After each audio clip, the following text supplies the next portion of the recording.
1984 remains as the winningest season since Carolina began playing football last century, and is remembered as the year of black magic.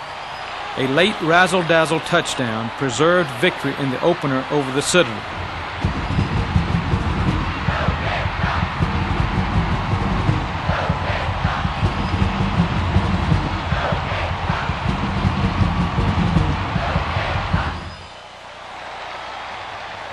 The Fire Ant defense made their auspicious presence known to all as they orchestrated a shutout over the usually high-powered and high-scoring Duke Blue Devils, allowing them a meager 59 yards rushing with defensive gems such as Fitzgerald Davis's 3 sacks.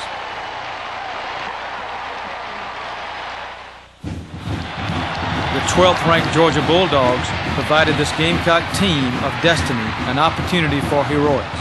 With the score tied at 10-10, the Bulldogs seemingly had the momentum and certainly the tradition for pulling out the fourth quarter wins. When starting quarterback Allen Mitchell went down with an injury, so did many hopes for Carolina.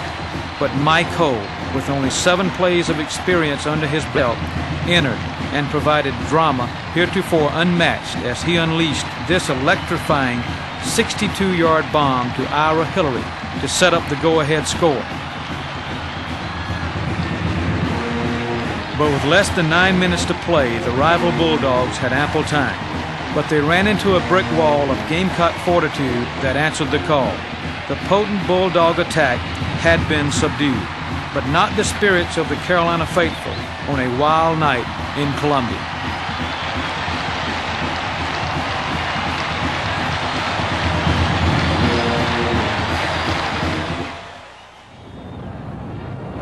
South Carolina showed up at number 17 in the polls as the Black Magic rolled over Kansas State and then the Pitt Panthers, positioning the Cocks for their first ever 6-game consecutive win streak and a shot at glory of unmatched prominence. They had an engagement in South Bend, Indiana, with the legend of college football. This would be the game of the year. South Carolina had never beaten this larger-than-life team known as Notre Dame, and were expectedly down 26-14 at the end of 3 quarters. The luck of the Irish faded as Black Magic appeared in the person of Mike Cole as he faced 3rd and 8 from the Notre Dame 33-yard line. Spotting no one open and avoiding a previous mistake of throwing the ball away, Cole scrambled free and broke for the first down, but picked up Eric Poole's block and ran it in for what was the winning score. Give the ball to Smith, fumbles the ball. The icing came in the form of a Rick Rabune fumble recovery, which Quentin Lewis capitalized on 3 plays later. The Fire Ants held off the final Irish threat and preserved the historical win. It's celebration time as Carolina has defeated Notre Dame in a thriller here at South Bend this afternoon. The Gamecocks rewrote their record books each week. The win over East Carolina tied the school record for consecutive victories.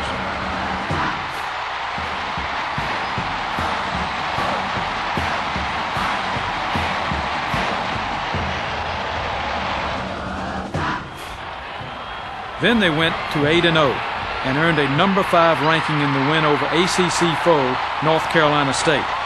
Carolina had reached heights never attained before as they advanced to a showdown with national powerhouse Florida State. The Gamecocks were hosts for this test with the perennial national contender Seminoles, who boasted of their own number 11 ranking. Carolina got a big strike from Thomas Dendy on this 57-yard touchdown carry. 30 to the 20 to the 10 to the 5, touchdown! But Raynard Brown made school history with his 99-yard return of the second half kickoff. To the 20, upright to the 25, still at his feet, bounces outside, he's down the sideline to the 40, he's down to the 30, to the 20, to the 10, to the 5, touchdown! Allen Mitchell put Carolina further ahead with touchdown passes to Bill Bradshaw and Danny Smith. but the opportune fire ant defense forced Seminole mistake after mistake that ended in a record day as they totaled 7 interceptions with a remarkable 4 from All-American defensive back Bryant Gillard. Here's Coker, play action, fires one long for Gator, and it is intercepted in the end zone by Bryant Gillard. Do you believe that?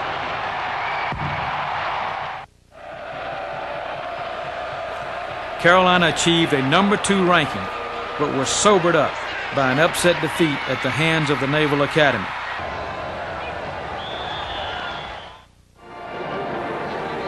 The hangover vanished as they traveled to arch-rival Clemson with their Gator Bowl invitation in hand. The Gamecocks had their backs to the wall all day, with seemingly no chance of breaking this Tiger drought. Things had not gone well as Clemson roared to a 21-3 lead and maintained a formidable 21-10 halftime cushion. The Cocks trapped the Clemson signal caller Mike Epley for a safety and later managed a Scott Hagler field goal. Kick is up and he got that one. But even though the Fire Ants defense had held Clemson scoreless in the second half, the prospects appeared dim as the offense had struggled and showed no sign of what would come. Punted deep into their own territory, the Cocks took over and began a drive from their 16-yard line with only 3 minutes remaining that summoned the Black Magic to take control. Mystically, it had reappeared with Carolina's back to the wall facing 3rd and 8. Mike Cole fired a rocket down the right side to split in Chris Wade, who made a leaping grab and spin move to the Clemson 45. Hole's miracle work returned as you could feel the momentum shift. Quentin Lewis led the blocking by laying out the right cornerback, enabling Thomas Dendy to cut upfield on an 18-yard ramble down to the 11. Quarterback Hole then jammed in for 2 more yards and followed with a keeper to the Clemson 3. A penalty placed the ball on the 1-yard line. Hole option, then ducked, and drove it home for the tie. Scott Hagler missed the extra point, but the magic continued as Clemson was flagged for offsides, giving Hagler another chance to reach the pinnacle for the South Carolina football program. And this game will be won by Carolina.